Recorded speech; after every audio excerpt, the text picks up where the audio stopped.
Praise the Lord. இந்த வீடியோவை skip பண்ணாமல் கடைசி வரை பாருங்கள்.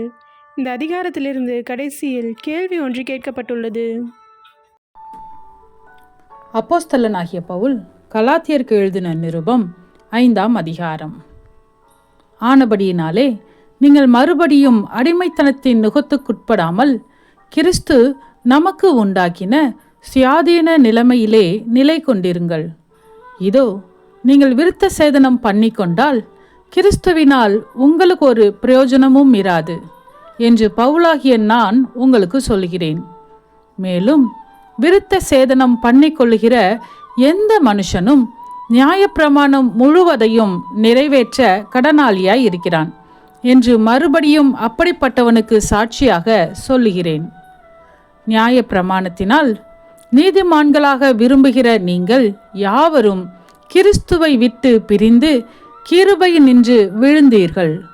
நாங்களோ நீதி கிடைக்கும் என்று ஆவியை கொண்டு விசுவாசத்தினால் நம்பிக்கையோடே காத்திருக்கிறோம். கிறிஸ்து இயேசுவினிடத்தில் விருத்த சேதனமும் விருத்த சேதனம் இல்லாமையும் ஒன்றுக்கும் உதவாது. அன்பினால் கிரியை செய்கிற விசுவாசமே உதவும். நீங்கள் நன்றாய் ஓடினீர்களே, சத்தியத்திற்கு கீழ்ப்படியாமற் போக உங்களுக்கு தடை செய்தவன் யார்?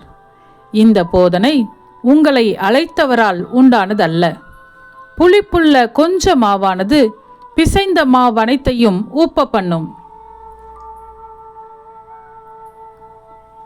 நீங்கள் வேறு விதமாய் சிந்திக்க மாட்டீர்கள் என்று நான் கர்த்தருக்குள் உங்களை குறித்து நம்பிக்கையாய் இருக்கிறேன். உங்களை கலக்குகிறவன் எப்படிப்பட்டவனாயிருந்தாலும் தனக்கேற்ற ஆக்கினையை அடைவான். சகோதரரே, இதுவரைக்கும் நான் விருத்த சேதனத்தை பிரசங்கிக்கிறவனாய் இருந்தால் இதுவரைக்கும் எண்ணத்திற்கு துன்பப்படுகிறேன். அப்படியானால் சிலுவையை பற்றி வரும் இடரல் ஒளிந்திருக்குமே. உங்களை கலக்குகிறவர்கள் தரிப்புண்டு போனால் நலமாயிருக்கும்.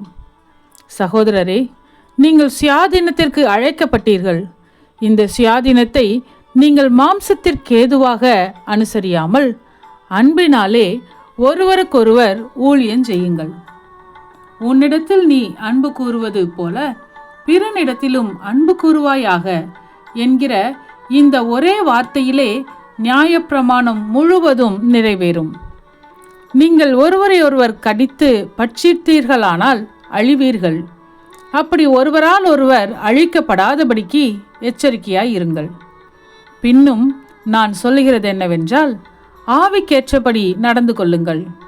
அப்பொழுது மாம்ச இச்சையை நிறைவேற்றாதிருப்பீர்கள். மாம்சம் ஆவிக்கு விரோதமாகவும் ஆவி மாம்சத்துக்கு விரோதமாகவும் இச்சிக்கிறது.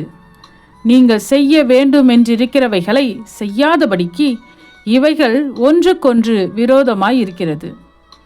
ஆவியினால் நடத்தப்படுவீர்களானால் நீங்கள் நியாயப்பிரமாணத்திற்கு கீழ்ப்பட்டவர்கள் அல்ல.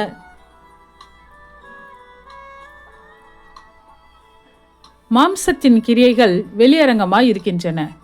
அவையாவன: விபச்சாரம், வேசித்தனம், அசுத்தம், காமவிகாரம், விக்கிரக ஆராதனை, பில்லிசூனியம், பகைகள், விரோதங்கள், வைராக்கியங்கள், கோபங்கள், சண்டைகள், பிரிவினைகள், மார்க்கபேதங்கள், பொறாமைகள், கொலைகள், வெறிகள், களியாட்டுகள் முதலானவைகளே. இப்படிப்பட்டவைகளை செய்கிறவர்கள் தேவனுடைய ராஜ்யத்தை சுதந்தரிப்பதில்லை என்று முன்னே நான் சொன்னது போல இப்பொழுதும் உங்களுக்கு சொல்கிறேன். ஆவியின் கனியோ அன்பு, சந்தோஷம், சமாதானம், நீடிய பொறுமை, தயவு, நற்குணம், விசுவாசம், சாந்தம், இச்சையடக்கம். இப்படிப்பட்டவைகளுக்கு விரோதமான பிரமாணம் ஒன்றுமில்லை. கிறிஸ்துவினுடையவர்கள் தங்கள் மாம்சத்தையும் அதன் ஆசை இச்சைகளையும் சிலுவையில் அறைந்திருக்கிறார்கள்.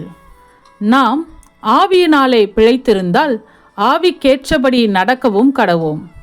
வீண் புகழ்ச்சியை விரும்பாமலும் ஒருவரையொருவர் கோபமூட்டாமலும் ஒருவர் மேல் ஒருவர் பொறாமை கொள்ளாமலும் இருக்க கடவோம்.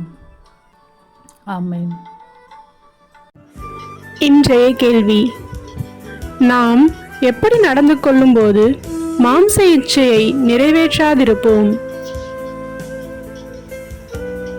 உங்க பதிலை கமெண்ட் பண்ணுங்க. சத்தியத்தையும் அறிவீர்கள், சத்தியம் உங்களை விடுதலையாக்கும். இந்த வசனத்தின்படி அநேகர் சத்தியத்தை அறிந்து விடுதலையாக்கப்பட இந்த சேனலை லைக் செய்யுங்கள், அநேகருக்கு ஷேர் பண்ணுங்கள். ஜீவ வார்த்தையை தினமும் கேட்க சப்ஸ்கிரைப் செய்யுங்கள்.